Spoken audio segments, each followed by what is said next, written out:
Hello hi, कैसे हैं आप लोग। हम राजकुमार भारती, आप सभी का स्वागत है हमारे राजकुमार भारती ब्लॉग चैनल में। आइए आप लोग के एक गाना सॉन्ग सुनाते हैं भोजपुरी।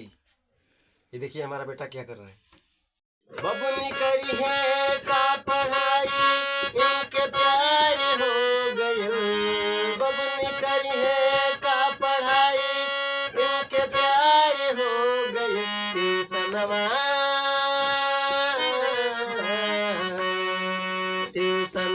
जवन पढ़वलस उहे यार हो गइल। ट्यूशनवा जवन पढ़वलस उहे यार हो गइल। राम जाने नैना से कब नैना चार हो गइल। राम जाने नैना से कब नैना चार हो गइल। ट्यूशनवा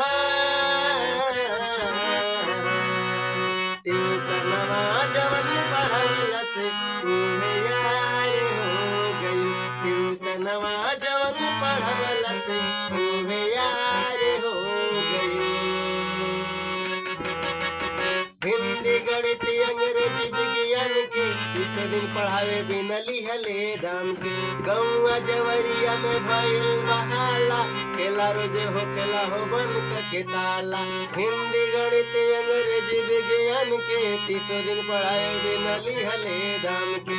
गौआ जवरिया में भइल बहाला, खेला रोजे हो खेला हो बन के ताला। लंबा चौड़ा इश्क खेता कुल करार हो गइल। लंबा चौड़ा इश्क खेता कुल करार हो गइल। ट्यूशनवा जवन पढ़वलस उहे यार हो गइल। ट्यूशनवा जवन पढ़वलस उहे यार हो गइल। माई बाबूजी के सपना कुल बेकार हो गइल। माई बाबूजी के सपना कुल बेकार हो गइल। ट्यूशनवा